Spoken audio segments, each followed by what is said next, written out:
नमस्कार। उत्तराखंड की खबरें लेकर मैं हूं आपके साथ संदीप निरंजन सरकार। खबरों का रुख कर लेते हैं। सैनिक पुत्र सीएम पुष्कर सिंह धामी सवाड़ चमोली पहुंचे, जहां वीर सैनिकों को श्रद्धांजलि अर्पित की गई है और 18वें अमर शहीद सैनिक मेले में उन्होंने शिरकत की। आइए अब आपको सीधा लिए चलते हैं सवाड़ चमोली, जहां सीएम पुष्कर सिंह धामी मेले में उपस्थित जनसमूह को संबोधित कर रहे हैं। हमारे इस गांव के सैनिक वीर देश की सेवा में संलग्न हैं और मातृभूमि की रक्षा में जुटे हुए हैं। भाइयों बहनों, एक सैनिक पुत्र होने के नाते आज मुझे आदरणीय प्रधानमंत्री जी के नेतृत्व में जो रक्षा के क्षेत्र में सकारात्मक जो परिवर्तन हो रहे हैं, बदलाव हो रहे हैं, उनको देखकर बहुत हर्ष की अनुभूति होती है, बहुत गौरव की अनुभूति होती है। एक समय था जब भारत रक्षा के उपकरणों के लिए विदेशों पर निर्भर रहता था। छोटे छोटे उपकरणों की भी आवश्यकता पड़ती थी तो उपकरण विदेशों से आयात करने पड़ते थे। आज आदरणीय मोदी जी के नेतृत्व में भारत रक्षा सामग्री का निर्यात करने वाले जो दुनिया के पहली पंक्ति के देश है, शीर्ष सूची है, उस शीर्ष सूची में हमारे भारत का भी नाम आ गया है।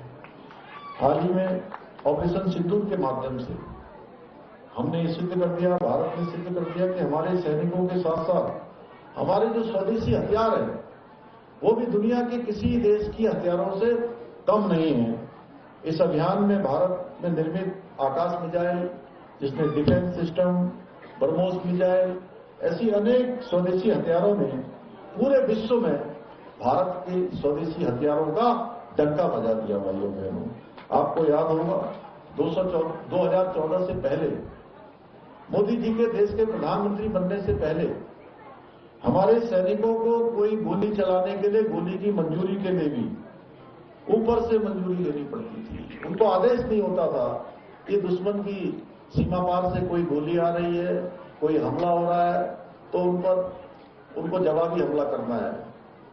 और हमारे सैनिक उनके गर्दन तक काट कर आतंकवादी, अलगाववादी, जिहादी, दुश्मन की सेना के लोग सीमा के उस पार तक ले जाने का काम करते थे। लेकिन मोदी जी के बनने के बाद भारत की सेना को खुली छूट देने का काम उन्होंने किया और आज एक गोली आती है तो गोलों और तोपों से भारत की सेना उनका मुंहतोड़ जवाब देने का काम करती है। भाइयों बहनों, आदरणीय मोदी जी के मार्गदर्शन में हमारी प्रदेश की सरकार भी सैनिकों और उनके परिवारों के कल्याण के लिए संकल्पबद्ध होकर काम कर रही है। हमारी सरकार ने जहां एक और शहीदों के आश्रितों को मिलने वाली अनुग्रह राशि जो पहले केवल 10 लाख रुपए होती थी, उसको बढ़ाकर 50 लाख रुपए अभी कर दिया गया है। वहीं सेना में परमवीर चक्र से लेकर मेंशन इन डिस्पैच तक सभी वीरता पुरस्कारों से अलंकृत सैनिकों को दी जाने वाली एकमुश्त तथा वार्षिकी राशि में अभूतपूर्व रूप से वृद्धि की है। हमने परमवीर चक्र से अलंकृत सैनिकों को मिलने वाली राशि को भी 50 लाख रुपए से बढ़ाकर 1 करोड़ 50 लाख रुपए कर दिया है। 1.5 करोड़ रुपए का प्रावधान कर दिया है। इसी प्रकार अशोक चक्र की राशि 30 लाख रुपए से बढ़ाकर 50 लाख रुपए, महावीर चक्र, कीर्ति चक्र की राशि 20 लाख से बढ़ाकर 35 लाख रुपए और वीर और चक्र, शौर्य चक्र की एक मुश्त राशि को 15 लाख से बढ़ाकर 25 लाख रुपया कर दिया गया है। इसके साथ ही हमने सेवा मेडल और वीरता पुरस्कारों की राशि को भी 2 गुना से अधिक बढ़ाने का काम किया है। इतना ही नहीं, हमने जहां एक और बलिदानियों के परिवार के एक सदस्य को सरकारी नौकरी में समायोजित करने का निर्णय लिया है, वहीं सरकारी नौकरी में आवेदन करने का जो समय केवल 2 वर्ष का होता था, उसको बढ़ाकर हमने 5 वर्ष किया है। 5 वर्ष कर दिया गया है, जिससे कि उनको आगे किसी प्रकार की परेशानी न हो, समय से सभी लोग उस पर आवेदन कर सके। यही नहीं, हमने प्रदेश में बलिदानियों के आश्रितों को मिलने वाली नौकरी से पहले जो पूर्व परीक्षण है, उनके पुत्री विवाह अनुदान जैसी अनेक योजनाएं भी हम प्रदेश के अंदर संचालित कर रहे हैं। राज्य में वीरता पुरस्कार से प्राप्त सैनिकों और पूर्व सैनिकों की सरकारी बसों में यात्रा की निःशुल्क व्यवस्था करने के साथ साथ सेवारत व पूर्व सैनिकों हेतु 25 लाख रुपए की संपत्ति की खरीद पर स्टाम्प ड्यूटी में 25% की छूट भी प्रदान की जा रही है। इसके अतिरिक्त हम सैनिकों की शहीद सैनिकों की स्मृति में चिरस्थायी बनाने के लिए हम देहरादून के गुनियाल गांव में भव्य सैन्य धाम का निर्माण भी। कैबिनेट मंत्री गणेश जोशी ने गढ़ी कैंट स्थित डाकरा बाजार में मसूरी विधानसभा क्षेत्र के अंतर्गत 53.72 करोड़ की लागत से बनने वाले टपकेश्वर गढ़ी कैंट सीवर लाइन परियोजना का विधिवत भूमि पूजन किया। इस दौरान उन्होंने गढ़ी कैंट के विशिष्ट जनों को सम्मानित किया। कैबिनेट मंत्री गणेश जोशी ने कहा कि 53.72 करोड़ की लागत से बनने वाली ये महत्वपूर्ण परियोजना क्षेत्र की सीवरेज व्यवस्था को मजबूत करेगी और स्थानीय निवासियों को प्रदूषण व जलभराव जैसी समस्याओं से राहत दिलाएगी। कैबिनेट मंत्री गणेश जोशी ने मुख्यमंत्री पुष्कर सिंह धामी का आभार जताते हुए कहा कि धामी सरकार जिन योजनाओं का शिलान्यास करती है उनका लोकार्पण भी समय पर करती है। विकास कार्यों की ये निरंतरता सरकार की प्रतिबद्धता को दर्शाती है। मंत्री गणेश जोशी ने कहा कि सरकार क्षेत्र की आधारभूत सुविधाओं को बेहतर बनाने के लिए लगातार काम कर रही है और इस परियोजना के पूर्ण होने से हजारों लोगों को लाभ मिलेगा। पिछले 2 दिनों से मसूरी विधानसभा में लगभग 23 करोड़ की विकास योजनाओं का शिलान्यास किया जा चुका है। मंत्री गणेश जोशी ने कहा कि हमारी सरकार के द्वारा लगातार विकास कार्यों को अनवरत रूप से किया जा रहा है।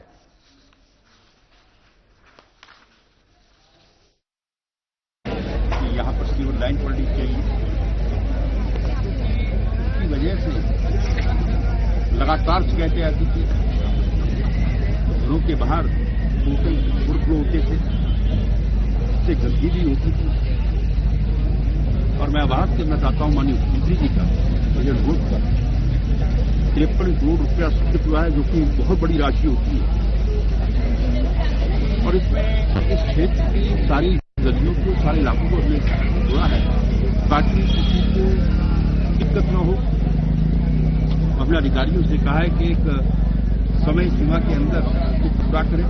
हमारी सरकार का संकल्प है कि जिन कामों का शिलान्यास हम करेंगे उसका लोकार्पण करेंगे। टपकेश्वर मंदिर यहाँ पर है जो लाखों भक्तों की श्रद्धा का केंद्र है, उसको देगा। और भी इंस्टीट्यूशन यहाँ पर है, जीआईएसएफ यहाँ पर है, सब कुछ योजना बना। नेता प्रतिपक्ष यशपाल आर्या ने की बैठक की खबर आप तक पहुंचा रहे, जहां पर नेता प्रतिपक्ष यशपाल आर्या ने एक अहम बैठक की है। नेता प्रतिपक्ष यशपाल आर्या की स्वराज आश्रम हल्द्वानी बैठक में पार्टी के वरिष्ठ पदाधिकारी और कार्यकर्ता रहे मौजूद। 14 दिसंबर को दिल्ली में होने वाली वोट चोर गद्दी छोड़ महारैली को लेकर हुई विस्तृत चर्चा। लोकतंत्र की रक्षा, संवैधानिक संस्थाओं की मर्यादा और आमजन के अधिकारों की लड़ाई मजबूती से लड़ेगी कांग्रेस, ये कहना है नेता प्रतिपक्ष यशपाल आर्या का। कांग्रेस जनता की आकांक्षाओं को देश की राजधानी में प्रखर रूप से करेगी प्रस्तुत। दिल्ली के रामलीला मैदान में ऐतिहासिक होगी रैली। वोट चोरी कर बीजेपी ने सत्ता की काबिज, चुनाव आयोग केंद्र सरकार की बन चुकी कठपुतली। चुनाव आयोग संवैधानिक संस्था, चुनाव आयोग ने मर्यादाओं को किया तार-तार। बीजेपी ने चुनाव जीतने के लिए चुनाव आयोग का लिया सहारा।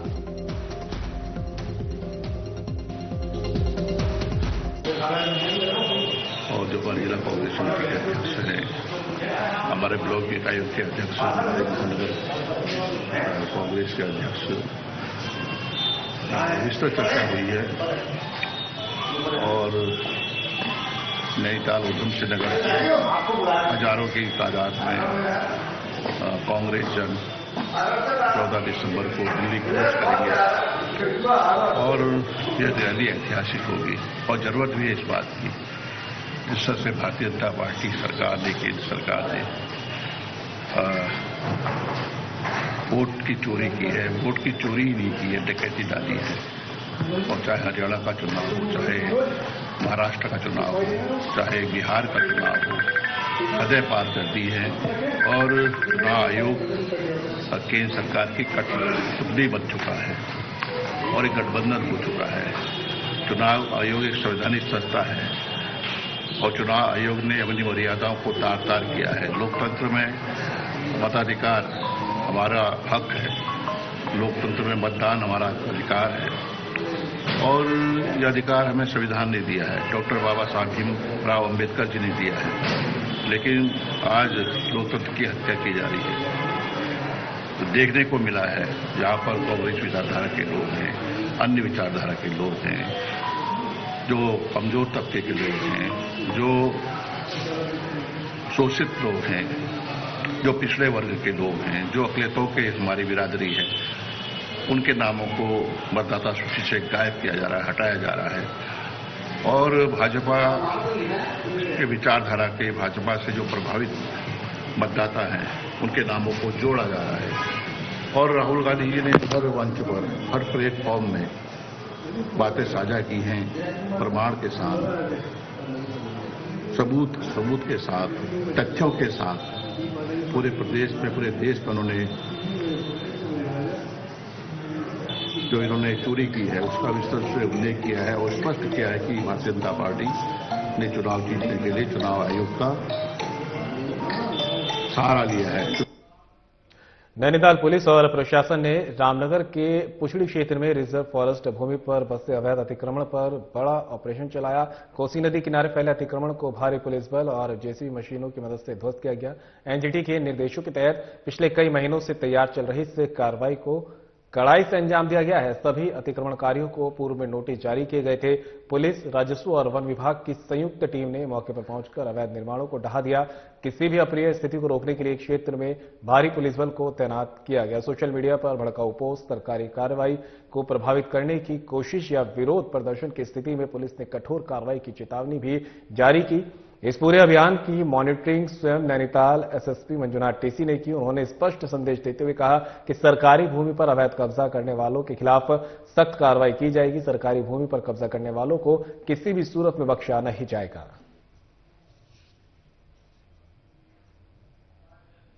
माननीय मुख्यमंत्री महोदय का विजन है कि इस देवभूमि उत्तराखंड में सरकारी भूमि पर अतिक्रमण जो हुआ है उनको अतिक्रमण मुक्त कराएंगे और डेमोग्राफी चेंज जो हुआ है उस संबंध में प्रभावी कार्रवाई करना है। इसी दिशा में आज जनपद नैनीताल में संयुक्त कार्रवाई हुआ है। रामनगर पुचड़ी क्षेत्र में तराई पश्चिमी वन प्रभाग में अंतर्गत जो है नदी और रिजर्व फॉरेस्ट एरिया में कई वर्षों से इलीगल तरीके से अवैध अतिक्रमण जमे हुए थे, अवैध रूप से विभिन्न स्ट्रक्चर्स बने हुए थे। इसको डीएफओ तराई वेस्ट द्वारा नियमानुसार वन विभाग द्वारा अतिक्रमण को हटाने का नोटिसें तामील कर दी गई थी। आज तड़के के सुबह संयुक्त टीम्स द्वारा, जिसमें पुलिस, प्रशासन, नगर निगम, स्वास्थ्य विभाग, पीडब्ल्यूडी विभाग और वन विभाग, सभी विभागों द्वारा संयुक्त कार्रवाई करते हुए रामनगर पुचड़ी क्षेत्र में फर्स्ट फेज में भारी मात्रा में अतिक्रमण को हमने अवैध अतिक्रमण को हटाया गया है और उसको जमींदोज किया गया है। विभिन्न प्रकार के स्ट्रक्चर्स थे तो उन सबको हमने प्रशासन, पुलिस और वन विभाग की संयुक्त टीमों ने उसको अतिक्रमण हटाने का कार्रवाई किया है। हाँ, उसके बाद हम जो है सोशल मीडिया पर सख्त मॉनिटरिंग कर रहे हैं। मेरा सख्त संदेश सभी से है कि प्रशासन और पुलिस और सरकार की वैध कार्रवाई, वैध काम पर किसी भी प्रकार के अनर्गल टिप्पणी, प्रतिक्रिया या फील्ड पर जो है मोबिलाइज करना या एकत्रित होना और जो है इस प्रकार की प्रतिक्रिया देना बिल्कुल नाजायज है और उसको हम अटैक ऑन द गवर्नमेंट मानेंगे। हम उसके ऊपर कड़ी से कड़ी कार्रवाई करेंगे। प्रदेश के करीब 14 लाख राशन उपभोक्ताओं को सरकारी राशन की दुकान से मिलने वाले नमक के लिए अगले साल तक इंतजार करना पड़ सकता है। मामले में तकनीकी पेच आ गया है। एनसीसीएफ ने खाद्य विभाग को नोटिस के दिए जवाब में कहा कि नमक में 2% तक अघुलनशील तत्व हो सकता है। जिला खाद्य आपूर्ति अधिकारी के अग्रवाल ने कहा कि सरकारी राशन की दुकानों से मिलने वाले नमक में रेत की शिकायत पर सरकार ने जांच के आदेश दिए हैं। खाद्य विभाग का जांच में अघुलनशील तत्व मिलने पर नमक की आपूर्ति पर रोक लगा दी गई है। कहा कि जैसे ही शासन से दिशा निर्देश मिलेंगे उसके बाद ही नमक का वितरण किया जाएगा।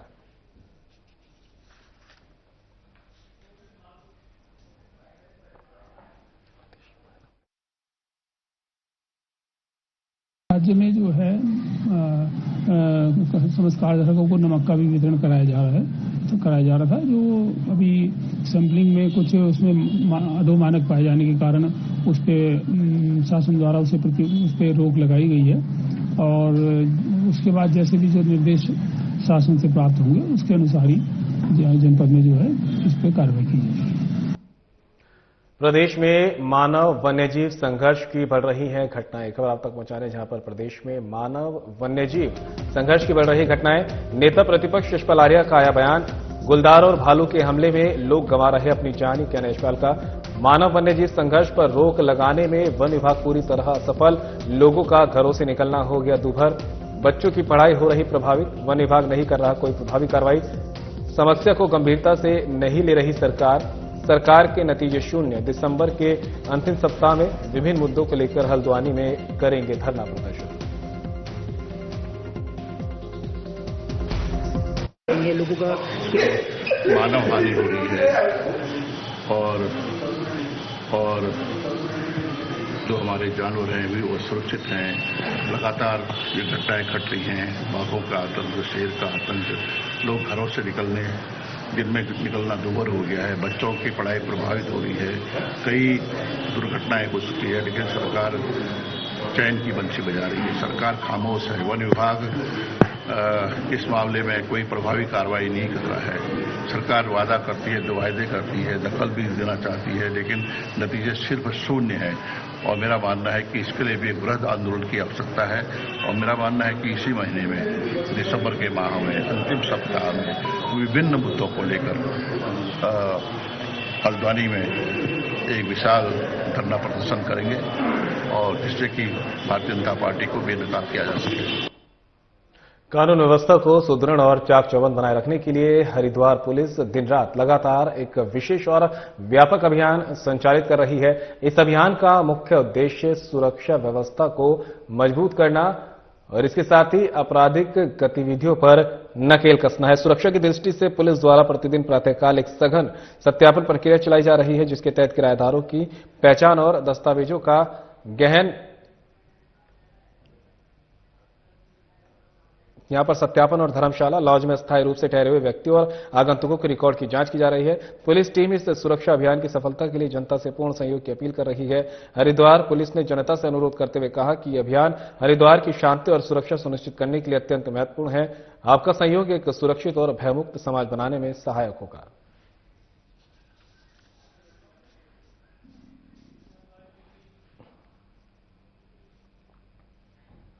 एसएसपी अजय सिंह ने सभी अधीनस्थों को अपने अपने थाना क्षेत्रों में अकेले निवास कर रहे सीनियर सिटीजनों से मुलाकात करते हुए उनकी कुशलक्षेम लेने और उनकी हर संभव सहायता किए जाने के लिए निर्देश दिए हैं। दोन पुलिस ने सीनियर सिटीजन से मुलाकात कर उनकी कुशलता पूछते हुए उनसे उनकी समस्याओं के संबंध में जानकारी ली। साथ ही उन्हें किसी भी प्रकार की आवश्यकता पड़ने पर सहायता के लिए चीता पुलिस और उच्चाधिकारियों के मोबाइल नंबर उपलब्ध कराए गए। इसके अतिरिक्त पुलिस ने सभी बुजुर्गों को साइबर क्राइम के संबंध में भी जागरूक किया।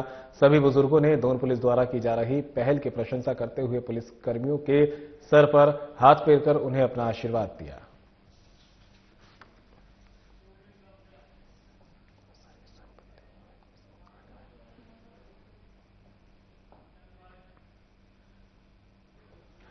सरकारी संपत्ति को अवैध कब्जों से मुक्त कराने का अभियान हुआ तेज। सरकारी संपत्तियों को अवैध कब्जे से मुक्त कराने का अभियान तेज। खेड़ा रुद्रपुर में 8 एकड़ सरकारी भूमि हुई कब्जा मुक्त। पारदर्शिता बनाए रखने के लिए मौके पर की अधिकारी फोटोग्राफी और वीडियोग्राफी। कब्जा मुक्त कराई गई भूमि पर किसी भी प्रकार के पुनः अतिक्रमण पर प्रशासन का कड़ा रुख। पारदर्शिता बनाए रखने के लिए मौके पर की आधिकारिक फोटोग्राफी और वीडियोग्राफी। पीएससी बल किया तैनात। ड्रोन कैमरे से भी संपूर्ण क्षेत्र में पुलिस की पैनी नजर। डीएम नितिन भदौरिया और एसएसपी मणिकांत मिश्रा पहुंचे ग्राउंड जीरो पर। उच्च अधिकारियों के साथ किया मौका मुआयना।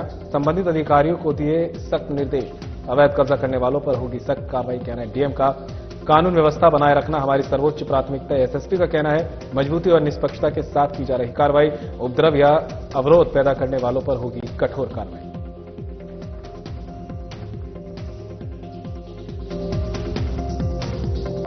ये खेड़ा एरिया है। यहाँ नगर निगम की करीब 8 एकड़ भूमि अतिक्रमित कर ली गई थी, जिसमें माननीय न्यायालय के निर्देशों से और प्राधिकरण के निर्देशों से आज प्रशासन और पुलिस की टीम ने उस अतिक्रमण से मुक्त कराया है इस भूमि को। ये करीब 8 एकड़ है और इसकी कार्रवाई लगभग पूर्ण हो चुकी है।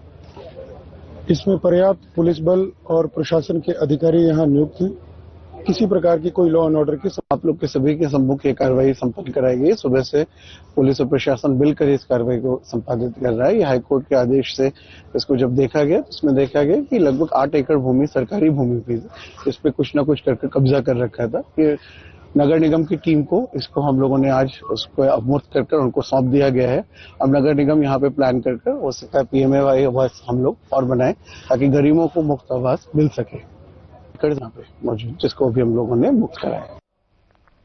हरियाणा और उत्तराखंड के युवाओं की नसों में नशे का जहर घोलकर फरार हुए तस्करों को पुलिस और एसओजी की टीम ने गिरफ्तार करने में सफलता हासिल की है। संयुक्त रूप से हुई इस कार्रवाई में नशा तस्कर फूलचंद को ऋषिकेश के एक होटल से छापेमारी कर गिरफ्तार किया गया है। आरोपी उत्तरकाशी का रहने वाला है, जो नरेंद्र नगर थाना क्षेत्र में नशा तस्करी करते हुए पुलिस को चकमा देकर फरार हुआ था, जिसके खिलाफ नरेंद्र नगर थाने में मुकदमा दर्ज है। पुलिस कप्तान आयुष अग्रवाल ने बताया कि आरोपी के खिलाफ सोनीपत हरियाणा में भी नशा तस्करी का मुकदमा दर्ज है। अन्य आपराधिक इतिहास की जानकारी की जा रही है। उन्होंने आरोपी को पकड़ने वाली टीम में शामिल नरेंद्रनगर थाने के वरिष्ठ उपनिरीक्षक दर्शन सिंह काला, सत्येंद्र नेगी, आमिर खान और एसओजी के प्रभारी ओमकांत भूषण को शाबाशी देते हुए हौसला अफजाई की।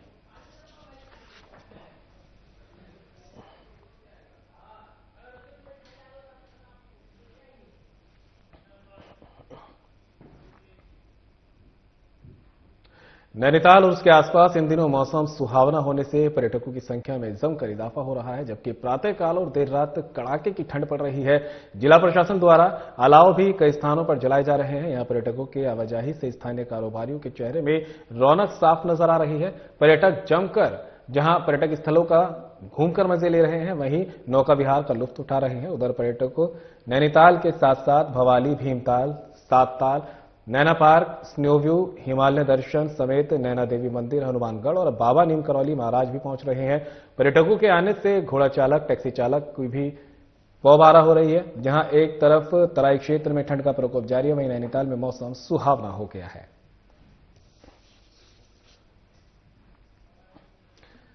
तो तस्वीरें नैनीताल की है, जहां पर इन दिनों मौसम सुहावना होने की वजह से पर्यटकों की संख्या में जमकर इजाफा हो रहा है। एक तरफ जहां पर्यटक यहां खूबसूरती का लुत्फ उठा रहे हैं, तो वहीं दूसरी तरफ स्थानीय जो कारोबारी हैं उनको भी इससे काफी इजाफा हो रहा है। फिर चाहे इधर पर्यटक नैनीताल के साथ साथ भवाली, भीमताल, सातताल, नैना पीक, स्नोव्यू, हिमालयन दर्शन समेत नैना देवी मंदिर, हनुमानगढ़ और बाबा नीम करौली महाराज भी पहुंच रहे हैं। जिला प्रशासन द्वारा अलाव की भी कई जगहों पर जलाए जाने की व्यवस्था की जा रही है, क्योंकि जो मौसम दिन में सुहावना है वही सुबह और रात के समय काफी ठंडक भरा भी रहता है। किसी तरह की कोई परेशानी ना हो, इसके लिए प्रशासन भी पूरी तरह से मुस्तैद है और जगह जगह अलाव जलाने के लिए भी यहां पर निर्देश दिए गए हैं। पर्यटकों की आवाजाही से स्थानीय कारोबारियों के चेहरे पर जो रौनक है वो भी साफ देखी जा रही है। जमकर पर्यटक यहां पर्यटकों स्थल पर जा रहे हैं, नौका विहार का लुत्फ ले रहे हैं। पर्यटकों के आने से घोड़ा चालक, टैक्सी चालकों की भी चेहरे खिल चुके हैं। थाना कनखल पुलिस की टीम ने 2 चेन स्नैचर्स को गिरफ्तार किया है। पुलिस ने बताया कि मधुविहार कॉलोनी निवासी जमालपुर द्वारा तहरीर दी गई कि 2 अज्ञात बाइक सवार दुकान के अंदर सामान लेने के बहाने आए और गले से चैन छीनकर फरार हो गए। प्रकरण में मुकदमा पंजीकृत किया गया। इसी प्रकार मिश्रा गार्डन कनखल निवासी एक महिला द्वारा तहरीर दी गई कि 2 अज्ञात बाइक सवार व्यक्तियों ने पता पूछने के बहाने उनके गले से चैन छीन ली। इन घटनाओं के त्वरित अनावरण के लिए एसएसपी प्रमेंद्र डोभाल के निर्देशानुसार थाना कनखल पुलिस ने टीम गठित की। टीम ने मुखबिर तंत्र को सक्रिय करते हुए विभिन्न सीसीटीवी फुटेज का विश्लेषण किया, जिसके माध्यम से दोनों संदिग्धों को चिन्हित कर बैरागी कैंप क्षेत्र से दोनों आरोपियों को दबोचा। पूछताछ में व्यक्तियों ने दोनों चैन स्नैचिंग की घटनाओं को स्वीकार किया है और आरोपियों से चोरी की गई पीली धातु की चैनें बरामद हुई है। पुलिस ने बताया कि आरोपी शुभम मिश्रा पहले भी चैन स्नैचिंग और अन्य आपराधिक घटनाओं में सक्रिय रहा है। इसके विरुद्ध विभिन्न जनपदों में अभियोग पंजीकृत है। आरोपियों को गिरफ्तार कर जेल भेज दिया गया है।